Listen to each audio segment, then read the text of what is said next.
What's going on, guys? Welcome back to the channel. I'm Vulkan, and today we're talking about two of the biggest bottlenecks in the game, Kuiper shards and gold. You need both of them to upgrade your characters, whether it's modules, whether it's spending gold on various things throughout the game. You're going to need a ton of both.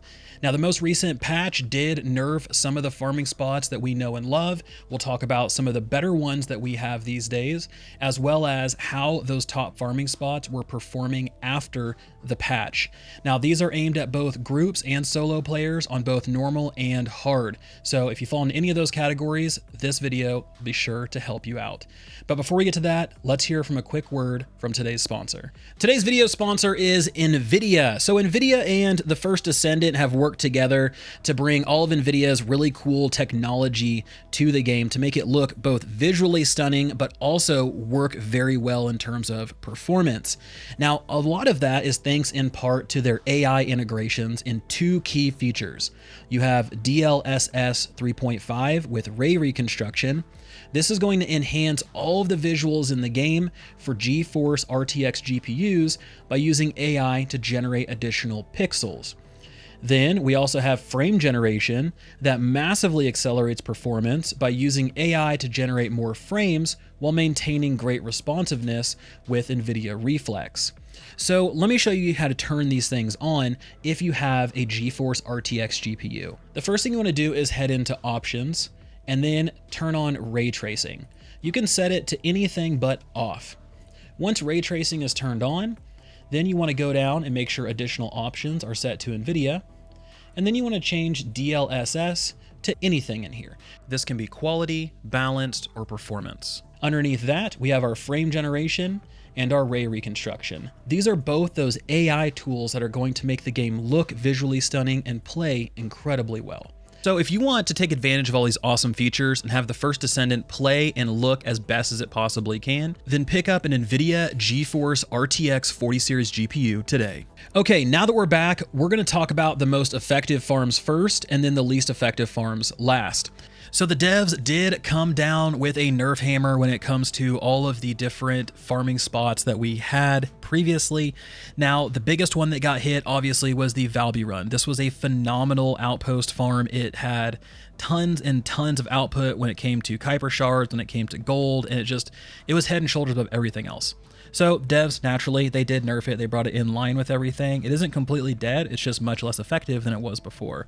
So we're going to start off with some of the best farming spots in the game right now after the patch. So the first most effective farm is still the defensive outpost in Fortress. This one, despite its nerf, is still incredibly effective compared to some of the other ones. It's just not as effective as it was previously. So let's talk about this farm and how it works.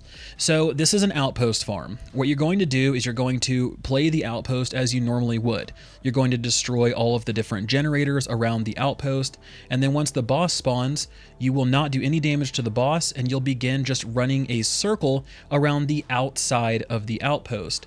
This is better if you have a Valby. Bunny is a great runner-up, and if you're somebody that's playing like a Blair or a Freyna, then just show up and try to help as best you can.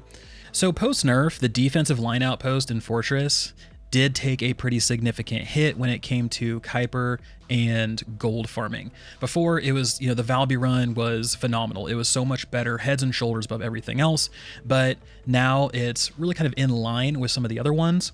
So post-patch, you're looking at 12 to 14,000 Kuiper per run, which is, again, roughly 3 minutes. And you're looking at 100 to 200k gold every 3 minutes. So it does still have some decent output. It's just not as massive as it used to be. So if you want to run defensive line outpost, you still can. The repository outpost in Sterile Land is about the same.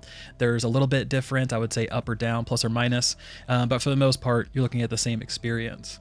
Now, just like I mentioned, all of the outposts got hit with this nerf, so this isn't something that specifically targets, one or two. It's all of them. So expect to see a big decrease across the board. But let's talk about two other ones that are really good for solo players on both normal and hard.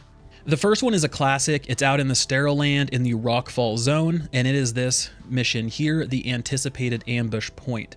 So this is a very, very, very fast mission. I was able to do this one in about 30 seconds.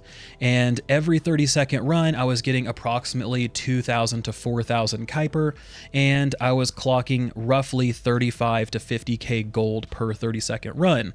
So that's going to lead you at 240,000 and up in terms of Kuiper, and then again a big chunk of gold that you're going to be able to take home with you. So this one is better, I think, for people who are lower levels, whether it's on normal or hard. So when I switched over to Ultimate Bunny, this one was a little bit easier to manage than the other two outposts because it felt like they weren't as difficult.